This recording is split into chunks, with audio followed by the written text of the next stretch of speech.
నమస్తే, welcome to 99 TV time to ask ప్రోగ్రామ్కి స్వాగతం. సీనియర్ జర్నలిస్ట్ సాయికృష్ణ గారితో. సాయికృష్ణ గారు నమస్తే. నమస్తే అండి. పిల్లల్ని క్షమించేశారు ప్రధానమంత్రి నరేంద్ర మోడీ. ఒక వీడియో సందేశం ఇచ్చారు. చాలామంది ప్రధానమంత్రి పట్ల అభ్యంతరకర వ్యాఖ్యలు చేశారు. ఇది సిజేపీ ఆందోళనలో వాళ్ళందరూ ఏంటంటే చెప్పి మాబ్ ఇన్ఫ్లుయెన్స్ ఉంటుంది కదండి, మాబ్ సైకాలజీ, ఒకళ్ళ నుంచి ఇంకొకరికి అంటుకున్నట్టు మాట్లాడేశామని చెప్పి అమ్మాయి రుచిక అనే పిల్ల, she's 15 years old I believe. అది ప్రధానమంత్రి కూడా వాళ్ళు తెలియనితనం మీద చేశారు, క్షమించేశాను. అది ఆయన పెద్ద మనసు. బట్ వీళ్ళ చేత చెప్పించిన వాళ్ళ విషయంలో, క్రిమినల్స్ విషయంలో ఎలా ఉండబోతున్నారు అండ్ ప్రధానమంత్రి వీడియో సందేశాన్ని ఎలా చూస్తున్నారు అసలు? నరేంద్ర మోదీ గారు జూలై 25వ తేదీ వరకు, అంటే 19వ తేదీ నుంచి 25వ తేదీ వరకు దేశవ్యాప్తంగా ఒక ఎమోషన్ బిల్డ్ అయిన తర్వాత నిజానికి కేంద్ర ప్రభుత్వం కొంత ఇరకాటంలో పడ్డ పరిస్థితి అండ్ ఒక ప్రెషర్లో ఉన్న నేపథ్యమే మనకు తెలుసు. సో ఆ ప్రెషర్ నుంచి బయటపడే క్రమంలో జూలై 25వ తేదీన ధర్మేంద్ర ప్రధాన్ గారు రాజీనామా చేశారు. రాజీనామా చేసిన తర్వాత 25వ తేదీ నుంచి వాళ్ళ 1వ తేదీ, ఆగస్టు 1వ తేదీన ఉన్నాం. అంటే ఒక వారం రోజుల్లో మళ్ళీ పూర్తిగా ప్రధాని నరేంద్ర మోదీ కంట్రోల్లోకి నెరేటివ్స్ వస్తున్న వాతావరణం కనబడుతోంది. నా అబ్జర్వేషన్. నిజంగా పొలిటికల్గా మనం చూస్తే జూలై 19వ తేదీ కంటే ముందు ఒక నెల రోజుల పాటు జరిగినటువంటి ఆ ఉద్యమాలు అవన్నీ కూడా అందులో పెద్దగా తీవ్రత కనిపించలేదు, ఇంటెన్సిటీ ఎక్కడా లేదు. ఈవెన్ మన సోనం వాంగ్చుక్ అక్కడికి వెళ్ళి ఆయన ఆ నిరసనలో పాల్గొన్న సందర్భంలో కావచ్చు, ఆ తర్వాత కరెక్ట్గా చెప్పాలంటే జూలై 19 నుంచి 25వ తేదీ మధ్యనే సడన్గా పార్లమెంట్ సమావేశాలు మొదలు కావడము, అప్పుడే విద్యార్థుల మీద లాఠీ చార్జు, విద్యార్థులు వీళ్ళ మీద దాడి చేయడం, పోలీసుల మీద దాడి చేయడము అండ్ సోనం వాంగ్చుక్ ఆరోగ్య పరిస్థితి క్షీణిస్తూ ఉండడము, సోనం వాంగ్చుక్ దగ్గరికి వెళ్ళి ఆయన దీక్ష విరమింపజేయడం అనేది మొదటి టాస్క్. ఆ తర్వాత ప్రతిపక్షాలేమో వీళ్ళు ప్రధాని నివాసం దగ్గరికి వచ్చి నిరసనలు తెలుపుతూ ఉండడము. సో అనేక అంశాలు చుట్టుముట్టి 25వ తేదీన ధర్మేంద్ర ప్రధాన్ రాజీనామా చేసిన తర్వాత అప్పటికే ఆయన ఒక రోడ్ మ్యాప్ ఫిక్స్ చేసుకున్నారు. నాకు అది క్లియర్గా ఇప్పుడు అర్థమవుతోంది, మనకు వారం రోజుల తర్వాత చూస్తే అర్థమవుతోంది.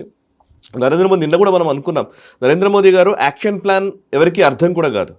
సో ఒక ఊహ కందని విధంగా ఆయన స్ట్రాటజీస్ పనడంలో ఆయన దిట్ట. అసలు అంటే జనరల్గా ప్రతి ప్రభుత్వము ఒక ఉద్యమాన్ని ఎలా హ్యాండిల్ చేస్తుందో దానికి భిన్నంగా ఆయన హ్యాండిల్ చేస్తారు, దాంట్లో డౌట్ ఏం లేదు.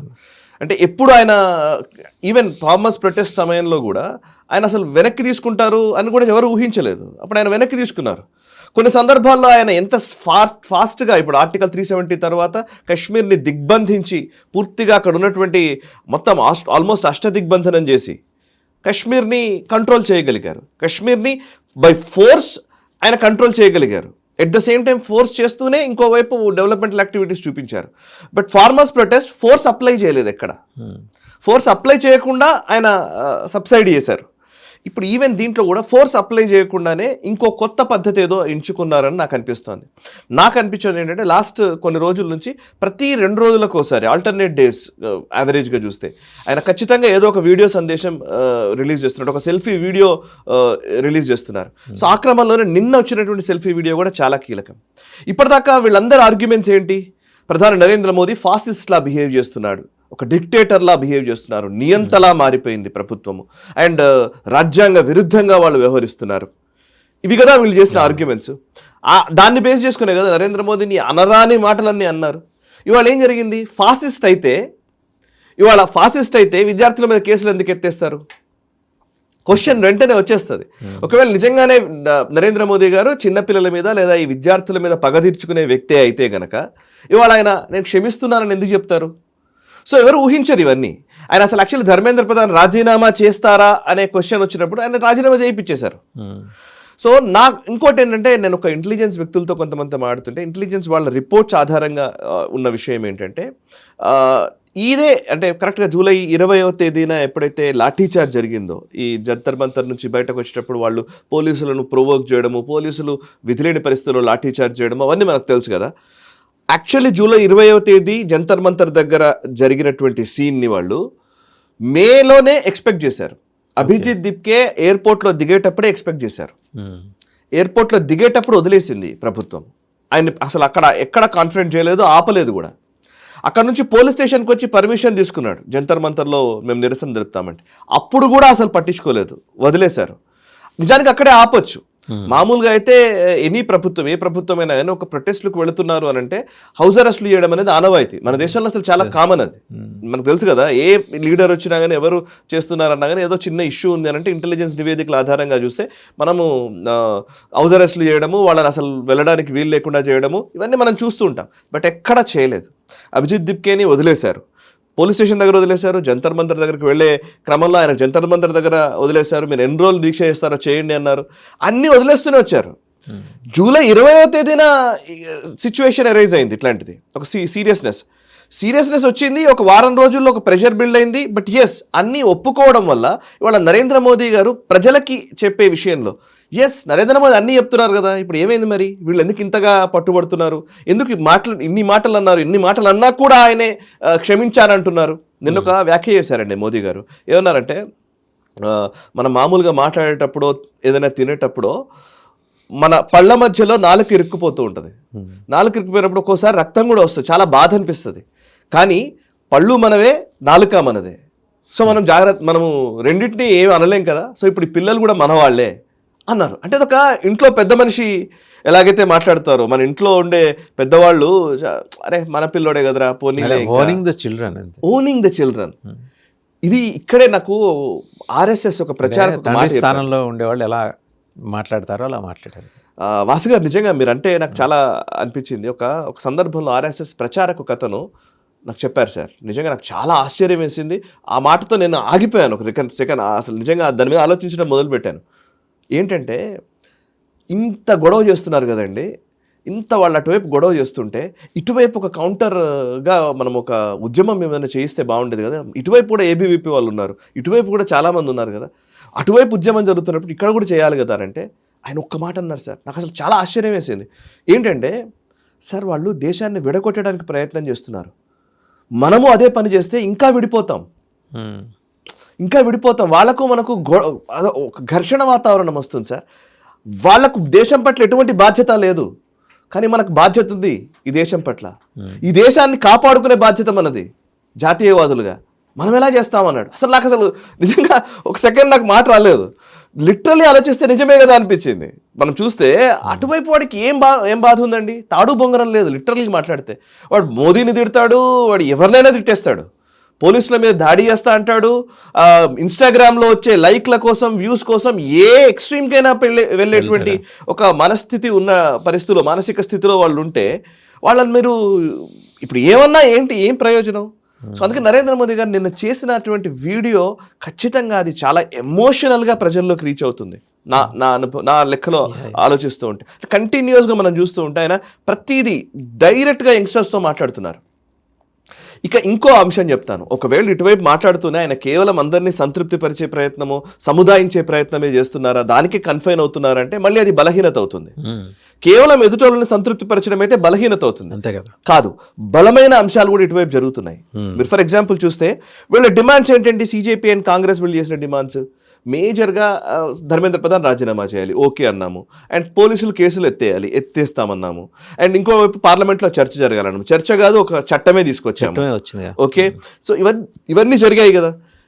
కేసులు ఎత్తివేయాలి అన్న దగ్గరికి వస్తే ఇవాళ ఏం జరిగిందంటే, మొన్నటిదాకా ఒక ఆర్గ్యుమెంట్ ఉండేది, విద్యార్థులు వాళ్ళ మీద కేసులు ఎత్తేయాలని.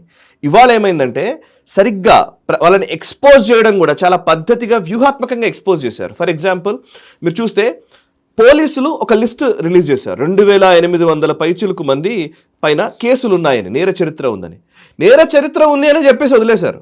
మర్డర్ కేసులు ఎంతమంది మీద ఉన్నాయి, రేప్ కేసులు ఎంతమంది మీద ఉన్నాయి, డ్రగ్ పెడలింగ్ కేసులు ఎంతమంది ఉన్నాయి, ఇవన్నీ డీటెయిల్స్ చెప్పారు. ఒక అస్టానిషింగ్ ఫ్యాక్ట్ సార్, మీ నోటీసులో ఆల్రెడీ ఉండే ఉంటుంది. యూపీ బీహార్ల నుంచి కన్స్ట్రక్షన్ వర్కర్స్ని తీసుకొచ్చారు. కరెక్ట్. అందులో న్యాచురల్గా ఈ యాంటీ సోషల్ ఎలిమెంట్స్ కూడా అందులో కలిసిపోయి ఉంటారు. జనరల్గా మీరు చాలా చోట్ల నేరాలు జరిగినప్పుడు వేరే రాష్ట్రాల నుంచి వచ్చిన వాళ్ళు మాయమైపోతారు, చేస్తారు, వెళ్ళిపోతారు. మనం కూడా హైదరాబాద్ కూడా చూసాం. అవును, ఇక్కడ నుంచి బీహార్, నేపాల్. కరెక్ట్. సో అలా తీసుకొచ్చారని చెప్పి ఇంటెలిజెన్స్కి ఇన్పుట్స్ ఉన్నాయి, అవి కూడా వస్తాయి ఇంకా నిదానంగా బయటికి. చాలా ఉన్నాయి యాక్చువల్లీ, చాలా ఇన్పుట్స్ వచ్చాయి వీటి మీద. కాకపోతే దాన్ని ఎక్స్పోజ్ చేసే విధానం తీసుకుంటుందండి. ఫస్ట్ పోలీసులు ఎఫ్ఐఆర్లు వాళ్ళ డేటాబేస్ నుంచి డీటెయిల్స్ ఫస్ట్ రిలీజ్ చేశారు.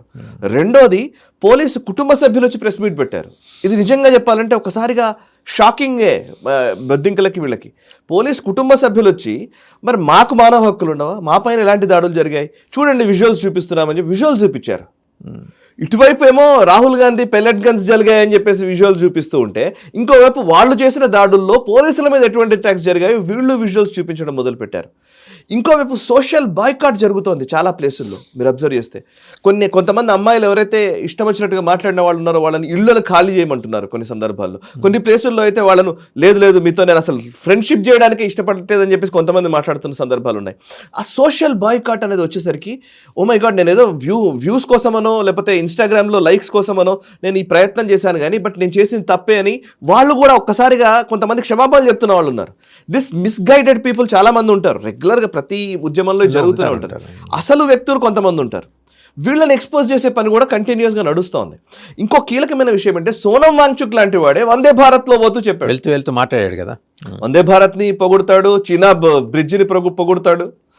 సో అంటే లాస్ట్ 1 వీక్లో నరేంద్ర మోదీ గారు ఒక డిఫరెంట్ అప్రోచ్ తోటి ఈ పర్టికులర్ బొద్దింకల ఇష్యూని అడ్రస్ చేయాలని అనుకుంటున్నారనేది అర్థమవుతోంది. ఈ డిఫరెంట్ అప్రోచ్ డెఫినెట్గా మోదీ గారు చేస్తున్నారండి.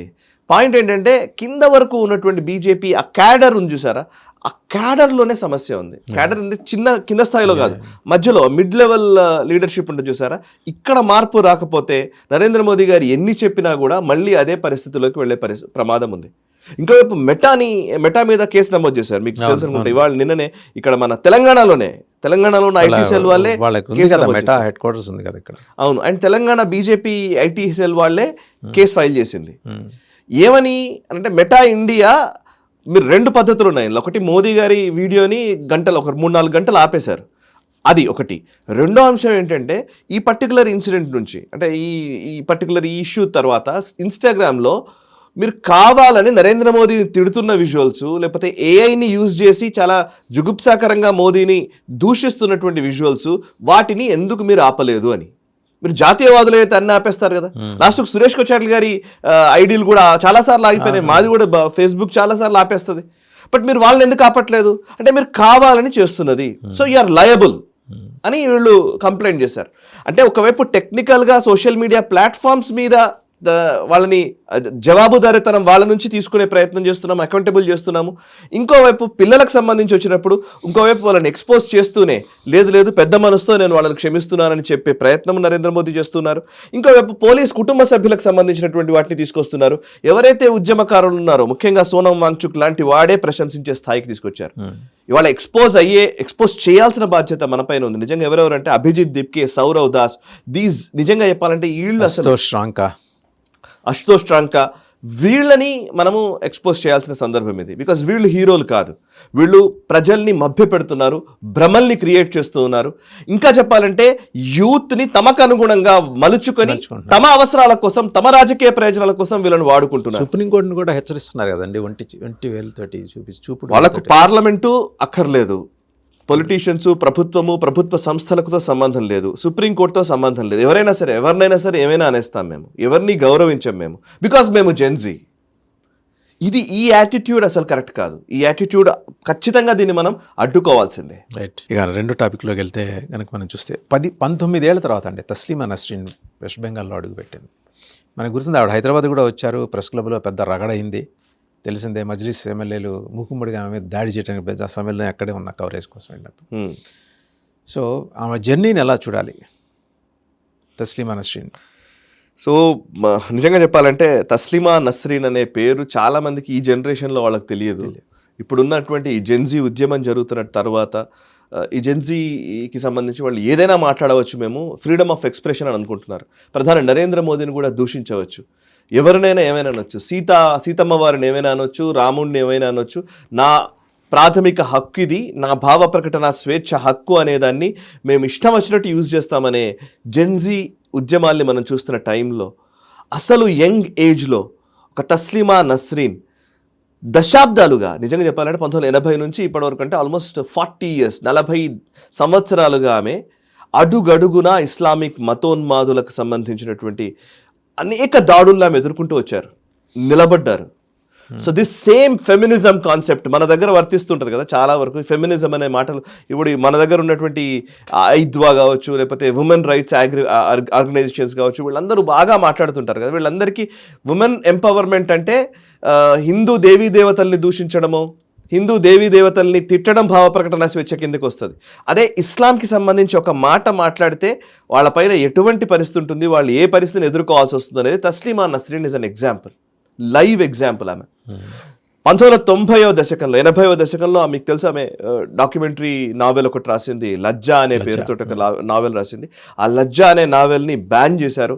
అండ్ ఆమె రాసినందుకు ఆమె మీద విపరీతమైన ఫత్వాలు జారీ అయ్యాయి. బంగ్లాదేశ్లో పుట్టింది ఆవిడ, మమన్ సింగ్ డిస్ట్రిక్ట్లో పుట్టినటువంటి వ్యక్తి, బంగ్లాదేశ్లో ఉంది ఆమె.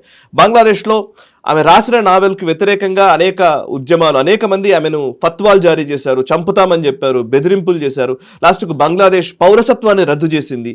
1994లో అనుకుంటాను ఆమె అక్కడ నుంచి వేరే విదేశాలకు వెళ్ళి సెటిల్ అయిపోయింది, వేరే యూరోపియన్ దేశాలకు వెళ్ళి సెటిల్ అయిపోయింది. అక్కడ నుంచి మళ్ళీ భారతదేశానికి వచ్చింది. భారతదేశంలో 2004లో వెస్ట్ బెంగాల్లో ఆమె అడుగుపెట్టింది.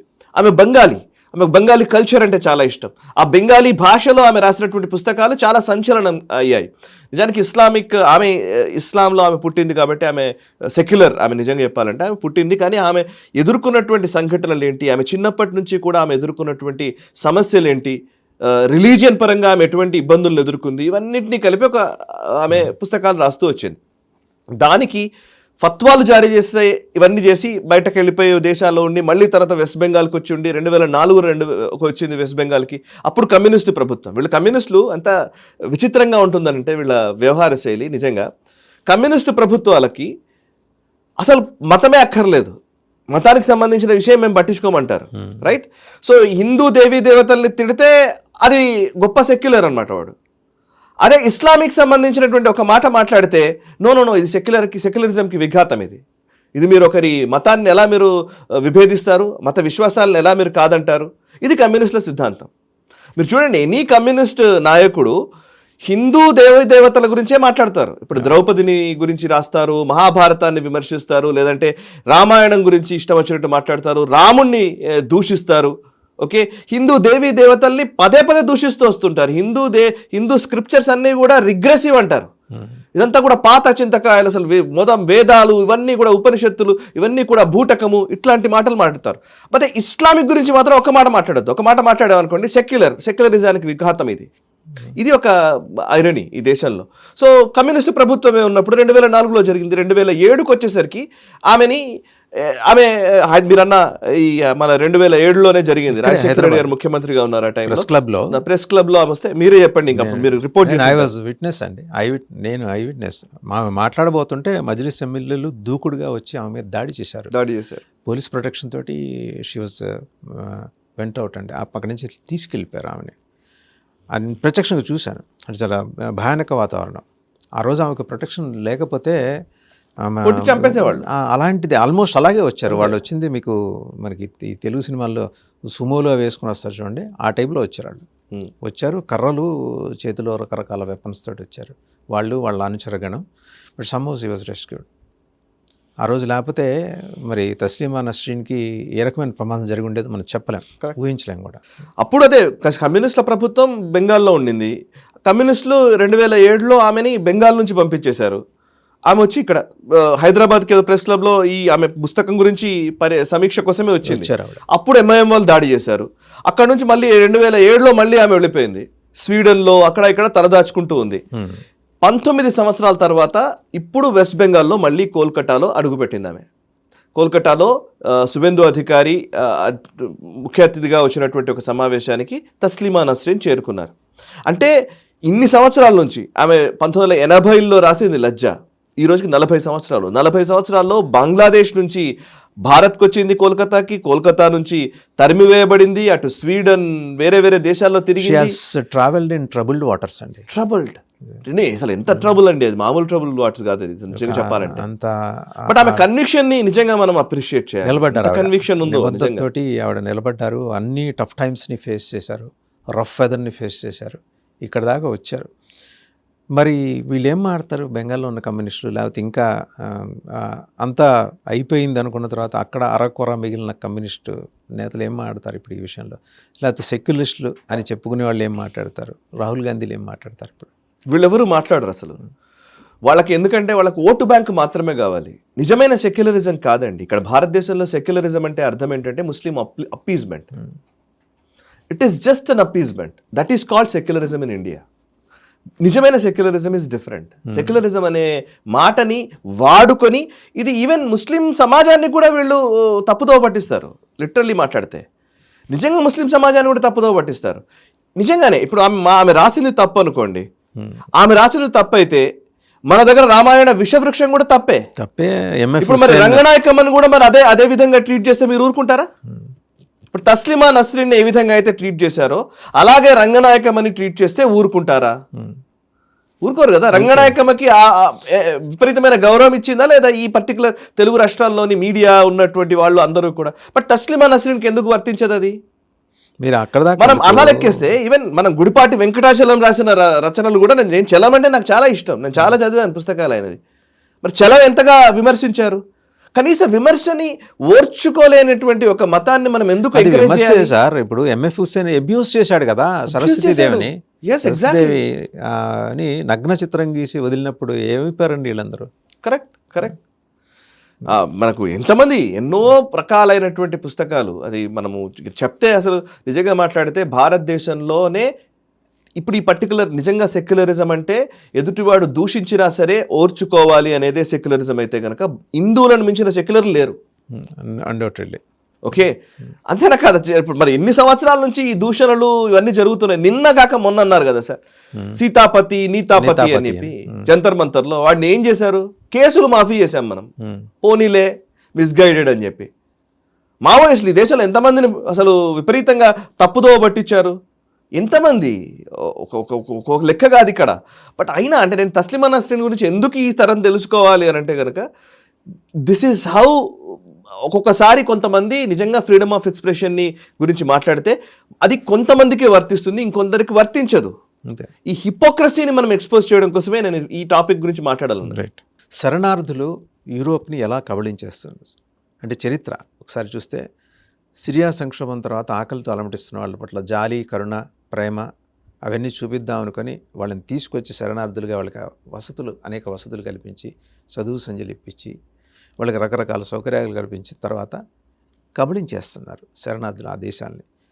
కంప్లీట్గా ఇస్లమైజ్ అయిపోయారు. ఇస్లమైజ్ అంటే రాడికల్ ఇస్లమైజేషన్, అది మామూలు ఇస్లమైజేషన్ కాదు.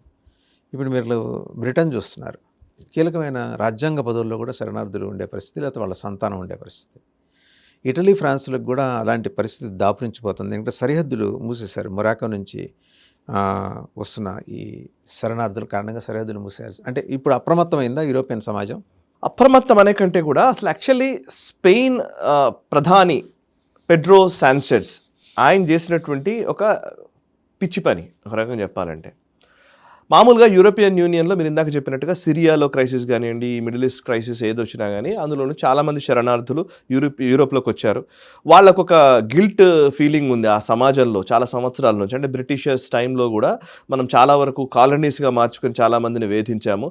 సో మనం ఈసారి మనం మానవతా దృక్పథంతో ఉండాలనేది ఒక గత 30-40 సంవత్సరాలుగా పెరుగుతూ వచ్చింది. Because of this liberal attitude, లేకపోతే ఇంకోటి ఇలాంటి ఒక లిబరల్ థాట్ ప్రాసెస్ని బేస్ చేసుకొని. సో వాళ్ళకి ఏంటంటే మనం మానవతా దృక్పథంతో స్పందించాలి, మనం బాగా డబ్బున్న వాళ్ళని వాళ్ళకి కనీసం కొంత సాయం చేస్తే బాగుంటుందని, అసైలం ఇవ్వాలి, వాళ్ళని మైగ్రెంట్స్గా వాళ్ళని చూడాలి, రెఫ్యూజీస్ని మనం ఆదుకోవాలి అనేది వాళ్ళ లెక్క. అట్లా కొంత మొదలైంది ఈ సిరియాలో, ఈ మిడిల్ ఈస్ట్లో ఏదైతే ఘర్షణ వాతావరణం ఉన్న టైంలో అక్కడ నుంచి ఇరాక్, సిరియా నుంచి చాలామంది శరణార్థులుగా వచ్చారు. ఇరాక్, సిరియానే కాదు, ఈవెన్ ఆఫ్ఘనిస్తాన్తో వచ్చిన వాళ్ళు ఉన్నారు, ఈవెన్ పాకిస్తాన్ నుంచి వచ్చి స్థిరపడ్డ వాళ్ళు ఉన్నారు, చాలా దేశాల నుంచి వచ్చినటువంటి వాళ్ళు యూరోప్ దేశాల్లో స్థిరపడ్డ వాళ్ళు ఉన్నారు. అందులో ఫస్ట్ యూకేలో ఎక్కువ మంది ఉన్నారు, ఫ్రాన్స్లో ఉన్నారు, ఇటలీలో, స్పెయిన్లో, చాలా దేశాల్లో ఉన్నారు. అట్లా స్పెయిన్ అనే దేశంలో పెడ్రో సాంచెజ్ అతని పేరు, ప్రైమ్ మినిస్టర్ ఆఫ్ స్పెయిన్. అతను మొన్న మధ్యనే ఒక నెల అవుతుంది అనుకుంటారు, ఈ కొన్ని వారాల క్రితము అంటే అక్కడికి వచ్చినటువంటి మైగ్రెంట్స్కి రెసిడెన్సీ ఇస్తూ వాళ్ళకు వర్క్ పర్మిట్స్ ఇస్తూ ఒక పాలసీ తీసుకొచ్చాడు. ఒక 8,000 మంది, సుమారు 8,000 మంది స్పెయిన్కి వచ్చినటువంటి మైగ్రెంట్స్, శరణార్థులుగా వచ్చిన వాళ్ళు, వాళ్ళకి ఇక్కడికి వచ్చిన వాళ్ళకి ఆయన పూర్తిగా వాళ్ళకి కావాల్సినటువంటి అన్ని పథకాలని అమలు చేస్తూ వాళ్ళకు రెసిడెన్సీ ఇవ్వడము, అట్ ది సేమ్ టైం వాళ్ళు వర్క్ చేసుకోవడానికి వీలుగా వర్క్ పర్మిట్స్ కూడా ఇష్యూ చేశాడు. పర్మనెంట్ రెసిడెన్సీ ఇచ్చేసాడు, వర్క్ పర్మిట్ ఇచ్చేసాడు. సో అంటే దాంట్లో ఇంకొంచెం టెక్నికాలిటీస్ ఉంటాయి. బట్ ఎస్, అంటే ఇప్పటిదాకా కూడా మామూలుగా ఉన్నవాళ్ళు, వాళ్ళకి ఏదో రెఫ్యూజీస్ కింద డబ్బులు ఇస్తూ వస్తున్నారు, అసలేం కింద ఉన్నారు కాబట్టి వాళ్ళకి ఏదో కొంత మానవతా దృక్పథంతో సాయం చేస్తూ వస్తూ ఉన్నారు. సాయం కాస్త ఇవాళ వాళ్ళు పని చేసుకోవచ్చు అని వాళ్ళకి లీగాలిటీ కల్పించారు స్పెయిన్ ప్రధాని. ఆ పాలసీ తీసుకురావడంతో ఇదే విషయం మొరాకోలో ప్రజలకు తెలిసింది. మొరాకో ఏంటంటే స్పెయిన్కి చాలా పక్కనే ఉంటుంది. ఎంత 5-10 కిలోమీటర్లే, 5 కిలోమీటర్లే సముద్రం అంట మధ్యలో. సో మొరాకో నుంచి ఒక స్పెయిన్లోని నగరానికి 5 కిలోమీటర్ల దూరంలో ఉంటుంది. చాలామంది ఈదుకుంటూ వచ్చారు అటువైపు నుంచి ఇటు, సముద్రం ఈదుకుంటూ వచ్చిన వాళ్ళు ఉన్నారు, చిన్న చిన్న బోట్లు వేసుకొని వచ్చిన వాళ్ళు ఉన్నారు. ఇక రకరకాలుగా ఒక 24 గంటలు 48 గంటల వ్యవధిలోనే సుమారు 60,000 మంది స్పెయిన్ నుంచి, మొరాకో నుంచి స్పెయిన్లోకి వచ్చారు. సో ఒక్కసారిగా అందరికీ కూడా షాక్ అయిపోయారు అనమాట. ఇదేంటి సడన్గా ఇంత రావడానికి? బికాస్ ఫస్ట్ వస్తున్నారని తెలిసిన నేపథ్యంలో కూడా స్పెయిన్ ప్రధాని ఏం రియాక్ట్ కాలేదు, పోలీసుల్ని మోహరించలేదు, ఏం దింపలేదు. లాస్ట్గా పరిస్థితి చేదారిపోతోంది. వీళ్ళు ఎక్కడికి వచ్చారంటే ఈ నగరం పేరు ఉందండి, నగరం పేరు సెయిటా, CEUTA. సో నౌన్ కాబట్టి ఎగ్జాక్ట్ ప్రొనౌన్సియేషన్ స్పానిష్ లో ఒకలాగా ఇంగ్లీష్ లో ఒకలాగా ఉంటుంది. సెయిటా అనే ఒక నగరము. ఈ నగరము మొత్తం జనాభాలో కనీసం 70% నుంచి 80%, 60,000 మంది ఉండరు. అంటే 1,00,000 మంది జనాభా ఉంటారు మొత్తం కలిపితే. సో అందులో 60,000 మంది మైగ్రెంట్సే వచ్చారు బయట నుంచి. సో 60,000 మంది ఒక్కసారిగా వచ్చేసరికి అక్కడ ఆ సిటీ కూడా అసలు తాళలేని పరిస్థితి. అట్లాంటి నేపథ్యంలో సడన్ గా లాస్ట్ కి ఆర్మీని దింపింది స్పెయిన్ ప్రభుత్వం. ఒక 60,000 మంది వచ్చారు. 50,000 నుంచి 60,000 మంది మొరాకో నుంచి వచ్చారు జస్ట్ 48 గంటల్లోనే. బికాస్ ఈ పర్టికులర్ ఈ పాలసీ ఏదో తీసుకొచ్చారు కదా, అంటే బయట నుంచి వచ్చిన వాళ్ళకి వర్క్ పర్మిట్ ఇస్తున్నారు, పాలసీ, కొత్త పాలసీ తీసుకొచ్చాడు ప్రధాని అని తెలియగానే దీని మీద సోషల్ మీడియాలో విపరీతంగా క్యాంపెయిన్ జరిగింది మొరాకోలో చాలా మంది స్మగ్లర్స్ కూడా దీన్ని వాడుకున్నారు. ఈ స్మగ్లింగ్ యాక్టివిటీ కోసం ఈ పర్టికులర్ ఇన్సిడెంట్ ని ఎక్కువగా ప్రచారం చేశారు. బంగ్లాదేశ్ నుంచి వెస్ట్ బెంగాల్కి వచ్చినట్టు. ఇంకా అంతకంటే దారుణం ఇది. సడన్ గా ఒక్కసారి వచ్చేసరికి వీళ్ళు కూడా ఏం చేయలేని పరిస్థితి. బికాస్ 5 కిలోమీటర్సే ఆ సముద్రం అదంతా ఉంది. సో మొత్తం ఆ నగరాన్ని చుట్టుముట్టేశారు వీళ్ళందరూ. దీంతో మిలిటరీని నింపింది స్పెయిన్ ప్రభుత్వం. అంతే కదండి, లా అండ్ ఆర్డర్ ఇష్యూ వస్తుంది కదా. కరెక్ట్. సో మిలిటరీ నింపి వాళ్ళని ఇచ్చేసి లాస్ట్కి వస్తే అందులో ఒక 40,000 వరకు మళ్ళీ రిటర్న్ వెళ్ళిపోయారు. వాళ్ళని రిటర్న్ పంపించేశారు మొత్తానికి ఏదో ఒకటి చేసేసి. సో మొరాకో ప్రభుత్వం దానికి సహకరించింది, దానివల్ల వాళ్ళు వెళ్ళిపోయారు వెనక్కి. మొరాకో ప్రభుత్వము ఇంకా ఈ పర్టికులర్ మైగ్రేషన్ జరుగుతున్న టైంలో మొరాకో ప్రభుత్వం బార్డర్స్ని క్లోజ్ చేసింది, మీరు వెళ్ళడానికి వీల్లేదని. నిజానికి మొరాకో వరకు వదిలేసి ఉండుంటే స్పెయిన్ ఇవాళ మొరాకో అయిపోయి ఉండేది, లైక్ వీళ్ళందరూ వెళ్ళిపోయేవాళ్ళు. సో మొరాకో వదిలేయడం వల్ల, వదలకుండా వాళ్ళని ఆపడం వల్ల ఇంతో ఆగింది. స్పెయిన్ నుంచి వీళ్ళు మిలిటరీ రంగంలోకి దిగి వీళ్ళని మళ్ళీ వెనక్కి పంపించేసరికి మళ్ళీ మొరాకోకు రాగలిగారు. వాళ్ళందరికీ ఆశ ఏంటంటే మొరాకోలో ఏం చేసినా డబ్బులు లేవు, చాలా దారుణమైన దేశం అది నిజానికి, ఆఫ్రికన్ కంట్రీ. సో కష్టంగా ఉంది అక్కడ బతకడము. స్పెయిన్ లాంటి దేశము వర్క్ పర్మిట్స్ ఇస్తుంది, పాలసీ మార్చింది అనగానే ఎవరికైనా ఆశ ఉంటుంది కదా, నా జీవితం బాగుపడుతుంది. అప్రమత్తంగా ఉండాలి కదా, ఎట్లా పడితే అట్లా. ఇప్పుడు దాని మీదనే యూరోప్లో పెద్ద చర్చ నడుస్తోంది. యూరోప్ ఏం చేసిందంటే ఇవాళ స్పెయిన్కి ఈ పరిస్థితి వచ్చినప్పుడు స్పెయిన్ ప్రధాని యూరోపియన్ యూనియన్కి సంబంధించినటువంటి నియమాలను ఉల్లంఘించాడు. మనకు ఆల్రెడీ ఇమిగ్రేషన్ కి సంబంధించి మన దగ్గర చట్టాలు ఉన్నాయి, ఉమ్మడి పాలసీ ఉంది. ఈ పాలసీని మీరు కాదని వేరే ఏదో పాలసీ తీసుకొచ్చేసరికి ఈ సమస్య వచ్చిందని చెప్పేసి ఈవెన్ స్పెయిన్ ప్రధాని పైన ఉర్సులా వాన్ డెర్ లెయన్ చాలా సీరియస్ గానే వ్యాఖ్యలు చేస్తూ ఉన్నారు. అండ్ అంతేకాదు ఇప్పుడు ఈ స్పెయిన్ సంక్షోభం నేపథ్యంలో స్పెయిన్ కి ఆనుకొని ఉన్నటువంటి ఫ్రాన్స్ అండ్ ఇటలీలు బార్డర్స్ క్లోజ్ చేశాయి. Italy and France borders open borders. ఒక దేశం నుంచి ఇంకో దేశానికి వెళ్ళాలంటే అసలు వాళ్ళకి ఏం పెద్దగా ఉండదు, మామూలుగానే వాళ్ళు వెళ్ళిపోవచ్చు, ఓపెన్ బార్డర్ సిస్టమే ఉంటుంది. బట్ ఇప్పుడు ఏమైందంటే ఈ పర్టికులర్ క్రైసిస్ నేపథ్యంలో ఇటలీ అండ్ ఫ్రాన్స్ రెండు కూడా బార్డర్స్ ని క్లోజ్ చేశాయి స్పెయిన్ కి. సో ఇప్పుడు స్పెయిన్ ప్రధాని చేసినటువంటి ఒక పిచ్చి చర్య వల్ల సరిగ్గా అర్థం చేసుకోని అక్కడ మొరాకో ప్రజల వల్ల, లేకపోతే సోషల్ మీడియాలో జరిగినటువంటి ప్రచారము అండ్ స్మగ్లర్స్ దీంట్లో ఇన్వాల్వ్ అవ్వడము, దీంతో ఒక్కసారిగా ఒక పెద్ద కేఓస్ నెలకొంది. అండ్ ఇప్పటికే యూరోపియన్ యూనియన్, మీరు ఇందాక అన్నారు యాక్చువల్లీ, యూరోపియన్ యూనియన్ ఇప్పటికే ఈ పర్టికులర్ ఇమిగ్రెంట్స్ తోటి ఆయా దేశాల్లో ప్రభుత్వాలు చాలా ఇబ్బంది పడుతున్నాయి. ఎట్లాగంటే మీరు ఇమిగ్రెంట్స్కి ఎక్కువగా సంక్షేమ పథకాలు అవన్నీ ఇస్తున్నారు వచ్చిన వాళ్ళకి, అసలు స్థానికులను మాత్రం పట్టించుకోవట్లేదు.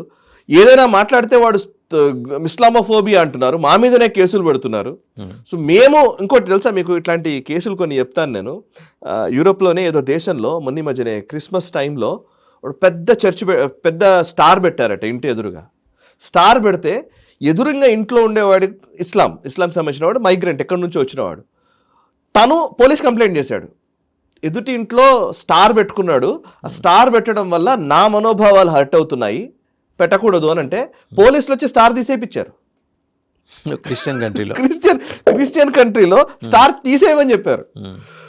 ఇంకో సందర్భంలో క్రిస్టియన్ వీళ్ళు మన ఇదేమంటారు సువార్త చెప్తుంటారు కదా, కూడళ్లలో నిలబడి సువార్తలు చెప్తుంటారు కదా, సువార్తలు చెప్తూ ఉంటే ఈ సువార్త వినడం అనేది నా ఇస్లాంకి విరుద్ధము, ఇంకొకరు చెప్పేది నేను వినకూడదు, అల్లానే నా దేవుడు అని నేను నమ్ముతాను, సో ఇంకోటి వినకూడదు, సో వీడు నా హక్కులకి భంగం కలిగిస్తున్నాడని చెప్పి పోలీస్ కంప్లైంట్ ఇచ్చారు.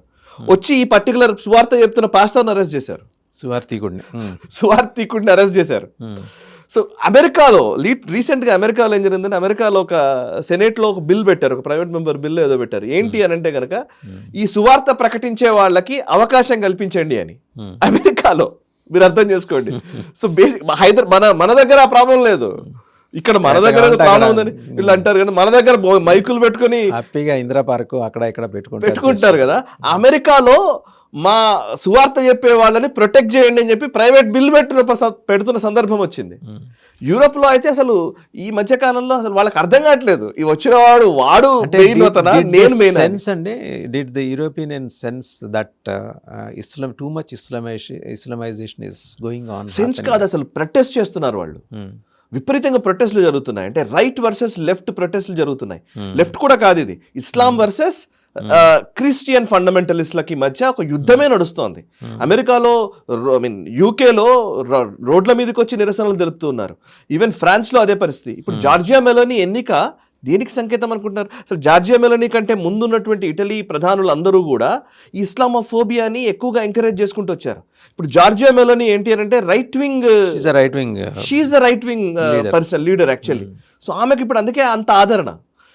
ఇంకొక మీకు చాలా ఇంట్రెస్టింగ్ విషయం చెప్తాను. జొలానీ అనేవాడు మొన్న మధ్యనే సిరియా అధ్యక్షుడు జొలానీ, ఇప్పుడున్న ఎవరైతే బషర్ అల్ అసద్ తీసేసిన తర్వాత వచ్చిన కదా US designated terrorist who have become Syria's president. So అతను మొన్న యూరప్ పర్యటనకు వచ్చినప్పుడు అతనితో ఒప్పందాలు చేసుకున్నారు వీళ్ళు. ఏంటి అని అంటే, మీ సిరియా ఇరాక్ సంక్షోభంలో ఉన్నప్పుడు మీ దగ్గర ఉన్న వాళ్ళని మేము తెచ్చుకున్నాం, ఇప్పుడు మళ్ళీ మీరు తీసేసుకోండి, మీకు మేము డిపోర్ట్ చేసేస్తాం, మీరు తీసేసుకోండి అని అంటే జొలానీ సంతకం చేసిపోయాడు చాలా దేశాలతో. అంటే ఏంటంటే మేము భరించలేకపోతున్నాం ఇప్పటిదాకా ఇరాక్ నుంచి సిరియా నుంచి వచ్చిన వాళ్ళని, సో వాళ్ళదే ఆధిపత్యం పెరుగుతోంది, దానివల్ల మా దగ్గర డెమోగ్రఫిక్ చేంజెస్ తోటి మేము ఇబ్బంది పడాల్సి వస్తుంది, సో ప్లీజ్ మళ్ళీ వాళ్ళని తీసుకెళ్ళండి అని ఆల్రెడీ చర్చలు నడుస్తున్న టైం ఇది.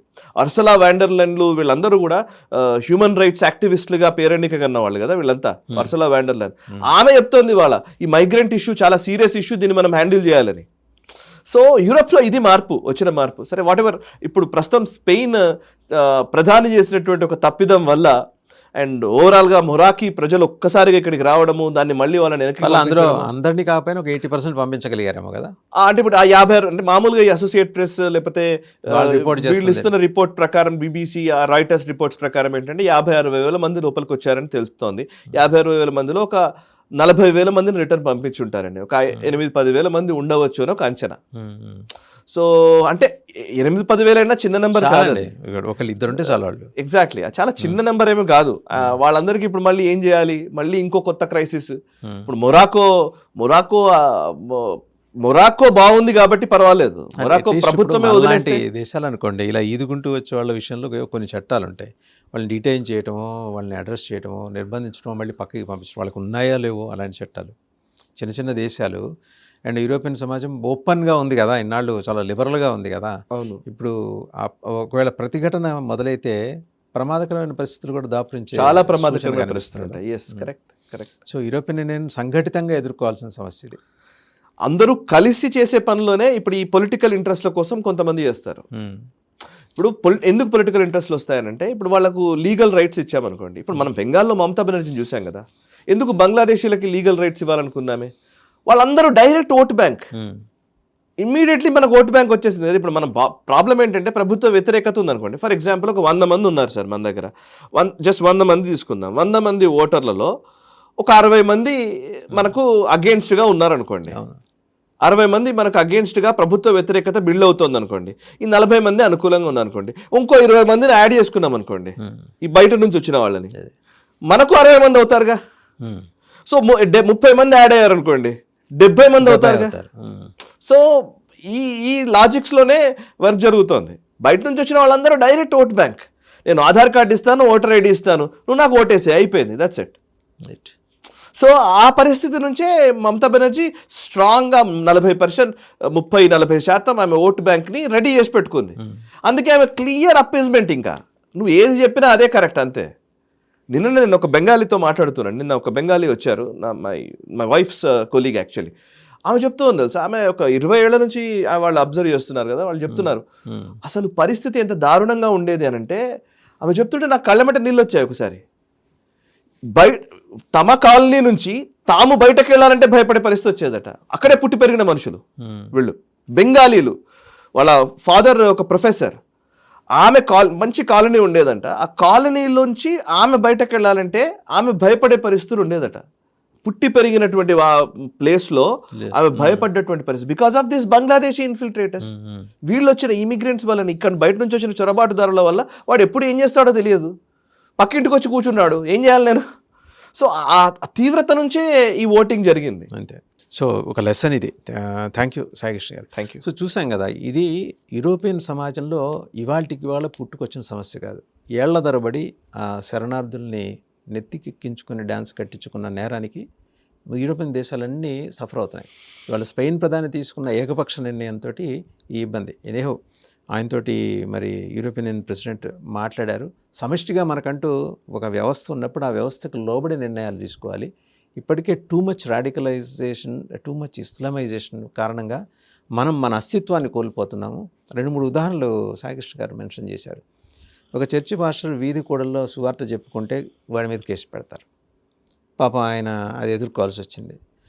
అలాగే ఈ క్రిస్మస్ టైంలో స్టార్ ఇంటి ముందు పెట్టుకున్నందుకు ఎదుటివాడి ఇంట్లో మనోభావాలు దెబ్బతిన్నాయి. ఆయన ఇస్లాం ఫాలో అయ్యి ఆయన. సో ఈయన మీద మరి కేసు పెట్టి చట్టపరమైన చర్యలు. ఏమన్నంటే ఇస్లామోఫోబియా. వాళ్ళు కేసులు పెడితే తీసుకోవాల్సిన అనివార్య పరిస్థితి. సో యూరోపియన్ యూనియన్ ఇదివరకు చేసిన దాష్టికానికి ఏదో క్షమాపణ చెప్పాలనుకుంటే అది మొదటికే మోసం వచ్చే పరిస్థితి కనిపిస్తుంది.